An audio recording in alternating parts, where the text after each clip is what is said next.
Stop. Stop everything. Stop scrolling.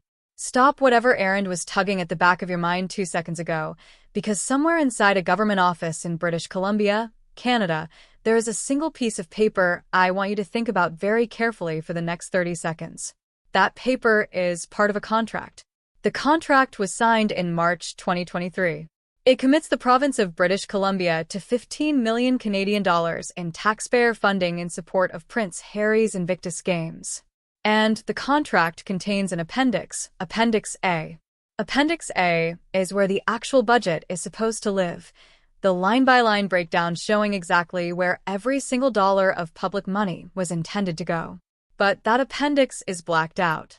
Every figure on every line, page after page of redacted ink, forms a solid black wall standing exactly where the taxpayers' right to know should have been. A commercial airline pilot and former medical finance professional in the United States reportedly found that document. She published it. Then she urged her subscribers to pressure the Canadian government into releasing the unredacted version. And then just 3 hours later, 3 hours, the Invictus Canada website suddenly went down. When the site returned online, the document was gone, removed, vanished. And the website itself had reportedly been restructured so that anyone wanting to download Invictus financial documents now had to log in with a Dropbox account, allowing the organization to track who was accessing the files. That is not the behavior of a charity that appears comfortable with its own books. Critics argue that it is the behavior of an organization trying very hard to prevent scrutiny. And tonight, I am going to walk you through it page by page, source by source, and name by name, exactly what some people believe they are working so hard to keep redacted. Before this is over, you are going to know the names. You are going to know the numbers. You are going to hear claims about why a charity built on the backs of wounded soldiers allegedly reduced its direct support to veterans by 63% in a single year, while its own income reportedly climbed by 41% during that exact same period. You're going to hear why its biggest corporate sponsor reportedly walked away. You're going to hear why one of the most respected board members in British charity governance quietly resigned. And you're going to hear why a country that once embraced Prince Harry, a country whose veterans he claims to serve, allegedly withdrew millions in funding from the project without warning. So get comfortable. Pour yourself something strong. Because, according to critics and commentators following the story, this may be one of the most important royal finance controversies of the year, and one that much of the mainstream press has barely touched in depth. Let me begin by introducing you to the woman who pulled the thread that may ultimately unravel this entire story. Her name is Rachel Maxwell. Remember it, because many believe Rachel Maxwell may become one of the defining names associated with scrutiny of the Invictus Games' financial operations. Rachel Maxwell is not a tabloid reporter. She is not a royal correspondent, nor is she tied to any palace ecosystem on either side of the Atlantic. She is a commercial airline pilot, a credentialed professional with a serious aviation career. And before becoming a pilot, she reportedly worked in medical finance. That means she understands numbers. She understands budgets.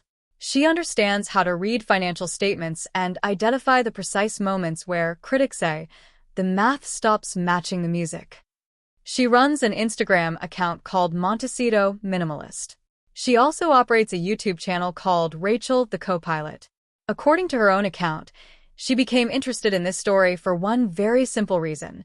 She kept waiting for someone in the mainstream press to seriously examine where Invictus Games funding was actually going. She waited, and waited, and according to her, nobody did it. So, in her own words, I thought by this point there had to be someone who broke down the money, and I just could not find it. So I thought, let me take a crack at this and kind of see what stands out. What stood out, she said, was significant. Working alongside American journalist Paula Froelich, who runs the Scoop Substack newsletter and produces video segments for News Nation, Maxwell reportedly began cross-referencing public documents, charity filings in the United Kingdom, Canadian government contracts, and the Invictus Games Foundation's own published reports. And according to these investigators, once those documents were placed side by side, the story they appeared to tell did not match the public relations messaging. So here is the first major sourcing point in this controversy. Rachel Maxwell of Montecito Minimalist and Rachel the Co-Pilot working with Paula Froelich at The Scoop and News Nation. 2 American women. No royal soap opera to defend. No British tabloid agenda to push. They simply decided to do the financial work that, critics argue, an entire generation of royal correspondents declined to do. And what they claim to have uncovered is rapidly changing the conversation around the Invictus Games. But here is where things become even more interesting. They are not alone. Investigative author Tom Bauer, in one of his recent books, reportedly made specific allegations that Invictus funds had been directed toward private jet travel, luxury hotels, and transportation costs connected personally to Prince Harry and Meghan Markle. These claims were published with the backing of a major publisher and its legal team, in a book distributed internationally through major retailers. And, to public knowledge, those specific allegations have not resulted in successful legal action against him. So the questions are no longer coming solely from anonymous tabloid gossip. The questions are coming from a credentialed airline pilot, a working American journalist, and a veteran investigative biographer. And all of them are asking the same basic question. Where is the money actually going? Now, let me give you one detail about Rachel Maxwell's methodology, because it explains why this investigation has gained traction where so many earlier attempts failed. Maxwell did not rely on anonymous insiders. She did not build the story around leaked gossip or disgruntled former employees. She did something almost unfashionable in modern media. She read the documents. She downloaded publicly available filings. She lined them up side by side. She cross-referenced figures across multiple jurisdictions. United Kingdom Charity Commission reports on one side, Canadian federal and provincial grant documents on the other, comparative figures from the United States Department of Defense in the middle. Then she built spreadsheets, did the calculations, and filed Freedom of Information requests for the portions that had been redacted. That is not sensationalism. That is document-based investigative work. And critics argue that this type of reporting becomes extremely difficult to dismiss because the underlying material is publicly accessible. The documents are public. The math is public. The redactions are publicly visible. Anyone with internet access and the patience to read a balance sheet can theoretically review the same material themselves. And so far, according to commentators following the controversy, nobody within the Invictus Communications operation has publicly produced a detailed competing explanation addressing the underlying numbers directly. Instead, critics point to what they describe as silence, the website temporarily disappearing, the documents being removed, and the addition of Dropbox login tracking for users attempting to access financial files. Now here is an important footnote about Tom Bauer that many people overlook. Tom Bauer is not considered a lightweight commentator. He has spent decades building a reputation as one of Britain's most aggressive investigative biographers. His subjects have included Robert Maxwell, Conrad Black, and Mohammed Al-Fayed, Bernie Ecclestone, Richard Branson, and Tony Blair. He is the kind of writer who, when he places a name or allegation on the page, has usually had the claim legally reviewed, sourced, and vetted extensively before publication. So when Tom Bauer writes that Invictus funds were allegedly directed toward private jet travel, 5-star hotels, and transportation connected to Prince Harry and Meghan Markle, those statements are not casual throwaway lines. They reportedly passed through a publisher's legal review process. And, to public knowledge, they have never been formally retracted, corrected in later editions, or successfully challenged in court. That is not insignificant. That is, in fact, a very serious detail.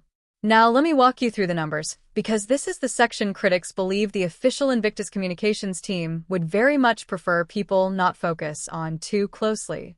The Invictus Games Vancouver, Whistler Edition, held in February 2025, reportedly operated on a total budget of $63.2 million Canadian dollars. $63.2 million. According to the figures discussed, approximately 543 wounded, injured, and sick service members from around 20 nations competed in those games. Divide $63.2 million by 543 competitors, and the result is approximately $118,352 per veteran participant.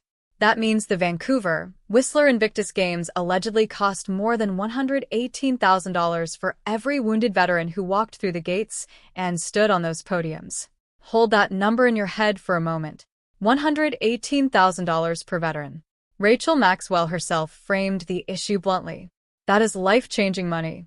Would the veterans have preferred $117,000 to purchase new prosthetics, modify their homes for accessibility, or purchase vehicles that could support wheelchairs? Now place that figure into a wider context, because context is everything with numbers like these. The United States Department of Defense runs a comparable annual adaptive sports competition for wounded American service members called the Warrior Games. Prince Harry attended the Warrior Games in Colorado Springs in 2013, and what he saw there reportedly inspired him to create the Invictus Games as an international expansion of that concept. In many ways, the Warrior Games are effectively the parent of the Invictus Games. So, what does the parent program cost? According to the figures cited, the Warrior Games reportedly operate at somewhere between $2 million and $10 million annually, depending on the source consulted. Even at the highest estimate, critics point out that the Warrior Games cost only a fraction of what the Vancouver Invictus Games reportedly spent for a single edition. Germany also operates its own adaptive sports competition for wounded service members. According to the figures cited in this discussion, the German event reportedly costs approximately $200,000 per edition. Not $20 million. Not $200 million. $200,000. That figure is reportedly less than the estimated cost associated with just 2 individual competitors at the Vancouver, Whistler Invictus Games. And then there is the original Invictus Games themselves, London 2014, founded by Prince Harry. Around 300 competitors. 13 nations. A budget reportedly measured only in the low millions or even hundreds of thousands during its early stages. Fast forward 12 years and 7 editions later, and the projected cost for the Birmingham 2027 edition is reportedly expected to reach as high as $60 million. Same event, same mission, same founder, but scaled to a financial level critics argue defies conventional expectations. So when journalist Paula Froelich asks, "What exactly does the extra money buy?" she is not asking sarcastically. She is asking what many observers now consider the central question. Because if the Warrior Games can reportedly deliver a comparable experience at a fraction of the cost, and Germany can reportedly do so at an even smaller fraction, then critics naturally ask what has changed inside the Invictus structure itself. Something expanded. Something grew. Something became bloated. And the question many people now want answered is, what exactly? Now we arrive at the part of the story that should make every donor, sponsor, and veteran connected to Invictus stop and pay attention. The Invictus Games Foundation, the British registered charity that owns and licenses the Invictus brand, reportedly filed its 2024 annual accounts with the United Kingdom Charity Commission after a 2-year delay. 2 years. Accounts that should normally be filed annually remained outstanding for an unusually long period. Critics argue that, by itself, such a delay would already raise concerns in most well-run charities. And when those filings finally became public, the numbers reportedly shocked many observers. According to the filed figures, the foundation reduced its direct grants to veteran organizations by 63% in a single year. The actual figures reportedly dropped from £534,973 in the previous year to just £200,328 in the year under review, a reduction of more than £300,000 flowing directly to veteran organizations. The organizations actually working with veterans on the ground allegedly saw their funding cut by nearly 2/3. And here is the statistic critics find most troubling. During that exact same financial year, the foundation's own income reportedly increased by 41%. Money rising at the top, money shrinking at the bottom. So where did the difference go? Because money does not simply disappear. It goes somewhere. According to the reports being cited, that same year included the addition of a new 6-figure executive role, cash reserves growing to roughly $2.9 million, and a top salary reportedly ranging between $153,000 and $166,000. Critics point out that the upper end of that salary range sits above the standard compensation level for chief executives running similarly sized charities in the United Kingdom. So pause for a moment and look at the shape of the year. Direct support to veterans reduced dramatically, overall income rising sharply, executive positions expanding, reserves increasing, and senior salaries climbing above typical market levels. Critics argue these are not the financial patterns of a charity under pressure. They are the financial patterns of an organization that may have started prioritizing itself over the mission it was originally created to serve. And now we come to the development happening in real time, the part that may reveal more about the future of this story than any spreadsheet ever could. Boeing, reportedly the largest and most institutionally significant corporate sponsor connected to the Invictus Games, has quietly stepped away. According to reporting discussed by Paula Froelich at The Scoop, the biggest corporate brand attached to Prince Harry's Invictus Games portfolio has now reportedly withdrawn its support. Flagship Charity has reportedly decided that the association is no longer worth maintaining. That is not a soft signal. That is not a routine sponsorship reshuffle. Critics describe it as a quiet but decisive exit by one of the world's largest aerospace companies. And according to reports, it is not just Boeing. Organizers themselves have reportedly acknowledged difficulties filling major leadership positions ahead of the Birmingham 2027 edition of the Games. Senior roles, key governance positions, the kind of posts that, under normal circumstances, would attract highly qualified, mission-driven candidates almost immediately. Yet some of those positions reportedly remain vacant. And then, this past week, another major domino fell. Melanie Poole, a name casual royal followers may not recognize, but one that carries serious weight in British charity governance circles. Poole served as a trustee and vice chair of the board for the Birmingham 2027 Invictus Games. She was widely regarded as one of the most credentialed governance figures connected to the organization. Her resume reportedly included senior positions with the Heritage Lottery Fund, the National Lottery Charities Board, and leadership roles connected to the Florence Nightingale Foundation. This was not a celebrity appointment. This was a career governance professional with decades of experience overseeing publicly funded charitable systems at the highest level. And then she quietly resigned. No dramatic press conference. No public controversy. Just a quiet departure. Journalist Paula Froelich addressed the resignation directly in her newsletter, writing, "I wonder if Miss Poole is leaving before the inevitable investigations and audits of Invictus money begin." That is not anonymous internet speculation. That is a working journalist openly asking, on the record, whether one of the most respected governance professionals in British charity circles may have decided to step away before deeper scrutiny arrives. And then there is Australia. Listen carefully because what happened there may be one of the clearest institutional signals yet. Invictus Australia, the organization supporting Australian Defence Force veterans through sports and wellness programs, had reportedly been receiving roughly $9 million in federal government funding. That funding was due for renewal, and most observers reportedly assumed the renewal would happen automatically. Programs of this scale are normally renewed without major controversy. But the renewal never came. The Australian government simply left it out of the budget. According to reports, the decision blindsided Invictus Australia leadership. Chief Executive Michael Hardung said the organization received only minutes of notice before the budget announcement became public. He reportedly described the organization as deeply shocked and disappointed. Now consider the timing. That same Australian federal budget reportedly included an additional $14 billion in defense spending over 4 years. $14 billion. The government found the political will to dramatically expand defense spending, yet reportedly chose not to renew $9 million for Invictus Australia. And the same budget also reportedly allocated more than $770 million toward recommendations connected to Australia's Royal Commission into Defence and Veteran Suicide.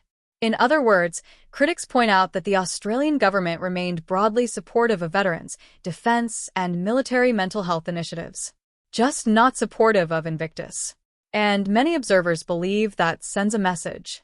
Critics argue that a major Five Eyes ally, with extensive intelligence, auditing, and governmental resources, looked at the growing controversy surrounding Invictus finances, and quietly decided to walk away without public confrontation. No dramatic statement. No press war. Just a single missing line item in a federal budget where renewal had once been assumed. And now the obvious questions begin stacking up. Why did Boeing leave? Why did Melanie Poole resign? Why did Australia withhold renewal funding while simultaneously increasing defense spending elsewhere? Why are experienced governance professionals reportedly stepping away from one of the world's most visible charities? Critics argue these are not isolated incidents. They see a pattern forming, the kind of pattern institutions make when informed insiders begin quietly heading toward the exits before something larger arrives. And here is where the story becomes even more revealing. This is not the first major charity connected to Prince Harry to face governance turmoil. It is reportedly the second. The first was Centibale. Remember Centibale? The charity Prince Harry co-founded in 2006 to honor the legacy of Princess Diana and support vulnerable children in southern Africa affected by HIV/AIDS. For many people, Centibale represented proof that Harry was deeply committed to humanitarian work. But in early 2025, according to reports, the charity's governance structure publicly imploded. Dr. Sophie Shandaka, the chair of the board, publicly accused Prince Harry and trustees of bullying. The board fractured. Harry stepped down as patron of the very charity he helped create. According to his own statement, his relationship with the chair had deteriorated beyond repair. The Charity Commission for England and Wales reportedly launched an inquiry, and reports suggest that scrutiny may still be ongoing. So when observers look at the unfolding Invictus controversy, they do not see it in isolation anymore. They see it against the backdrop of Centibale. The same pattern. Senior resignations. Governance breakdowns. Public disputes. Outside scrutiny intensifying. Funding partners quietly withdrawing. Critics argue that Centibale may have been the warning sign, and Invictus could now be facing the consequences. And then there is Tom Bower, whose book reportedly contains some of the most explicit financial allegations published so far.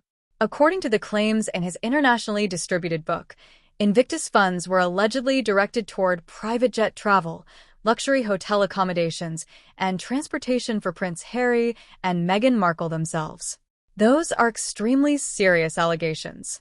Critics note that, in most circumstances, claims of that magnitude would normally provoke immediate legal action. Yet, to public knowledge, no successful defamation case has been brought against Bower regarding those specific passages. The book remains on shelves, in libraries, and in bookstores worldwide, the allegations still sitting there, waiting for whatever scrutiny may eventually come next. And then there is the Australian footnote. Because while Prince Harry and Meghan Markle recently visited Australia on what the couple reportedly described as a private trip, it was later independently confirmed that Australian taxpayer funds were used to cover portions of their security detail during that visit. Critics argue that this is where the lines begin to blur. The lines between private travel and Invictus business, between personal lifestyle and charitable mission. And importantly, these questions are not emerging solely from tabloid speculation. They are appearing within publicly available reporting and official documentation examined by credentialed journalists. Now pay very close attention to this next section, because many observers believe it reveals the structural mechanism most royal commentators completely missed. The Vancouver, Whistler edition of the Invictus Games was not directly funded by the Invictus Games Foundation itself. Instead, it was funded through a separate Canadian non-profit entity, the Vancouver Whistler Games Corporation. That corporation received money from Canadian federal sources, British Columbia provincial funding, municipal contributions, corporate sponsorships, private philanthropy, and ticket revenue. The Vancouver Whistler Games Corporation then reportedly paid a licensing fee back to the Invictus Games Foundation in the United Kingdom because the foundation owns and licenses the Invictus brand itself. So, in order to host the games and use the branding, the Canadian entity allegedly had to pay a fee. And here is the key issue. The size of that licensing fee was reportedly redacted in the publicly available government documents. Blacked out. Just like Appendix A in the British Columbia contract. just like many of the other figures critics have been attempting to access through Freedom of Information requests, which leads to the obvious question. How much of the reported $63.2 million Canadian dollar Vancouver Whistler budget actually left Canada and flowed across the Atlantic into the accounts of the Invictus Games Foundation? The public does not know because the figure is reportedly hidden from view. Critics argue that the structure itself appears designed to obscure exactly how much taxpayer-supported funding ultimately leaves the host country through these licensing arrangements. And then comes the second question, perhaps even larger than the first. What happens to that licensing fee money once it arrives in the United Kingdom? Does it directly support veterans? Does it improve athlete welfare? Does it fund charitable programs? Or does it contribute to executive salaries, consultancy contracts, reserves, or travel expenses? The truthful answer, critics argue, is that without fully transparent and unredacted accounts, nobody outside the organization can say with certainty. And the people who can answer those questions appear, according to observers, unwilling to do so publicly. Now, to be fair, the Vancouver Whistler Games Corporation reportedly did undergo a routine financial review from Veterans Affairs Canada after the Games concluded. As part of standard grant procedures, the Canadian government reportedly withheld a final payment of approximately $750,000 Canadian dollars and later recovered around $447,888 from the host organization. That does not automatically imply fraud. Critics acknowledge that governments often recover unused funds after major grant-funded events. But it does reveal one important fact. Even after the Games concluded, some taxpayer money allocated to the event ultimately did not need to be spent and was quietly reclaimed by the government. And critics argue that details like these matter precisely because, individually, each one appears relatively small. But once assembled together, they begin to form what some observers describe as a carefully engineered financial architecture, one designed to make it extremely difficult for ordinary citizens to fully trace how money moves through the system. Now, let me underline what may be the single most important structural point in this entire story. A massive amount of public money reportedly entered the Vancouver Whistler Games. Federal Canadian money, British Columbia provincial funding, municipal support, Veterans Affairs Canada contributions, tens of millions in taxpayer backing. That money flowed into the Vancouver Whistler Games Corporation, a Canadian nonprofit entity. So far, everything appears relatively transparent. Canadian nonprofits file accounts. Government grants are documented. The Canadian side of the operation can, at least partially, be inspected. But then the licensing fee leaves Canada. It crosses the Atlantic and lands in the bank account of the Invictus Games Foundation, which operates under the authority of the Charity Commission for England and Wales. And this is the key architectural feature critics are focusing on. Once that licensing fee arrives in London, it is no longer technically Canadian taxpayer money. It becomes private United Kingdom charity revenue. At that point, the funds can reportedly be spent under the broad framework of UK charity law according to whatever the trustees deem appropriate. Critics argue this is not accidental. They believe the licensing fee structure functions almost like a one-way valve. Public taxpayer money flows in from sovereign governments. Private discretionary charity revenue flows out the other side. Canadian accountability systems reportedly cannot fully follow the money once it leaves the country.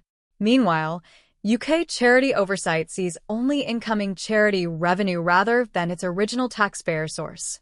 As a result, critics argue that investigating exactly how those funds are ultimately spent becomes extraordinarily difficult without full cooperation between both jurisdictions simultaneously, cooperation that observers claim has been nearly impossible to obtain.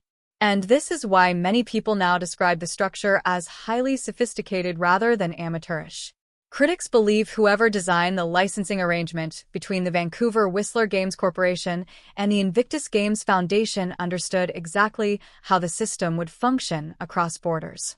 The result, they argue, is a charitable structure in which taxpayer money originating in one country effectively transforms into private discretionary spending authority in another, while both jurisdictions can still technically claim their own accounting systems are compliant. So when investigators like Rachel Maxwell ask where the licensing fee actually goes, they reportedly run into the same barrier every time. A wall of redacted documents on one side and broad private charity discretion on the other. So here is where the story lands tonight. A charity founded 12 years ago with a comparatively modest budget for roughly 300 competitors from 13 nations is now reportedly operating on budgets exceeding $60 million per edition, with estimated per-veteran costs above $118,000. Meanwhile, the parent Warrior Games program continues operating at a fraction of the cost. A similar German competition reportedly functions at less than 1% of the Invictus scale. And the Invictus Games Foundation reportedly filed delayed accounts after a 2-year grace period. Those accounts allegedly showed direct grants to veteran organizations reduced by 63%, organizational income increasing by 41%, a new 6-figure executive role added, reserves growing to roughly $2.9 million, and top salaries exceeding the standard range for similarly sized UK charities. Then there is the redacted Vancouver budget appendix, the hidden licensing fee figure, the website removal after publication of financial documents, the addition of Dropbox tracking systems, Boeing quietly departing as sponsor, Melanie Poole resigning from the Birmingham board, and the Australian government declining to renew millions in funding despite dramatically increasing broader defense spending elsewhere. Critics argue that, taken individually, each event might seem explainable, but taken together, they believe the pattern paints a picture that becomes increasingly difficult to ignore. Increased defense spending by $14 billion while quietly ending $9 million in routine Invictus renewal funding without warning local executives. A previous charity connected to Prince Harry, Sendabale, had already publicly collapsed into governance turmoil just a year earlier. And then there is Tom Bower, whose published book made explicit allegations that Invictus funds were directed toward private jets and 5-star hotels connected to Prince Harry and Meghan Markle, allegations which, to public knowledge, remain legally unchallenged. And behind all of this sits a couple in Montecito, California, whose representatives, according to reports from News Nation, journalist Paula Froelich and other credentialed reporters across 2 continents, allegedly did not respond to repeated requests for comment. Now, you can interpret this pattern in many different ways. You can call it growing pains. You can call it bureaucratic bloat that naturally comes with organizational scale. You can argue the charity is simply struggling to adapt to a more expensive global environment. You can extend Prince Harry every possible benefit of the doubt. And many people absolutely will, which is entirely their right. But the individuals and institutions named throughout this discussion are not random internet accounts. They include Rachel Maxwell, Paula Froelich, Tom Bower, Melanie Poole, the Australian government, Boeing, and auditors connected to Veterans Affairs Canada, who reportedly recovered nearly $500,000 Canadian from the Games organization after the event concluded. These are credentialed professionals and institutions operating publicly and openly. And critics argue that each of them, in their own carefully measured way, appears to be sending the same signal. Something is wrong. Something is not adding up. Something deserves closer scrutiny. And the people who are supposed to be doing that scrutiny, trustees, regulators, sponsors, patrons, and major media organizations, are, according to critics, beginning to run out of polite reasons to look away. So, here is the central point many commentators want audiences to remember. The next time you see Prince Harry speaking about veterans on a glossy magazine cover, the next time you see a Netflix special presenting the Invictus Games as a noble, deeply personal legacy project, the next time a polished fundraising video showcases carefully selected Invictus athletes, remember the airline pilot in the United States. Remember the redacted appendix. Remember the reported 63% reduction in veteran grants during the same year organizational income reportedly rose by 41%. Remember the resigned trustee. Remember Boeing. Remember the Australian budget decision. Remember the Sendabale governance collapse. Remember the funding recovery by Veterans Affairs Canada. And importantly, none of this requires anyone to assume the absolute worst about Prince Harry personally. None of it requires automatic assumptions of bad faith. None of it requires treating every allegation as definitively proven. What critics argue it does require is something much more basic and reasonable. The expectation that a charity handling tens of millions of dollars in public and donated money across multiple countries should be willing and able to answer direct, transparent questions about how that money is spent. That is not an impossible standard. Critics argue it is the absolute minimum standard in modern philanthropy. And according to the concerns raised throughout this discussion, the Invictus Games Foundation has not yet fully met that standard. Not with the redacted appendix. Not with the disappearing website. Not with the delayed filings. Not with the cuts to veteran grants. Not with the quiet sponsor departures. Not with the unanswered questions from reporters at NewsNation. Because every major institution eventually reaches a moment when its accounting catches up with its mythology. And critics believe the Invictus Games may now be approaching that moment in real time, directly in front of the public. And if that moment eventually arrives in a larger, more public form, many observers believe the people asking the early questions, the names discussed tonight, may ultimately be remembered as the individuals who did the investigative work while much of the public, media, and political world remain distracted, charmed, or unwilling to look closely. So stay observant. Stay critical. Stay informed. Because, according to the commentators following this story most closely, what we have seen so far may only be the beginning.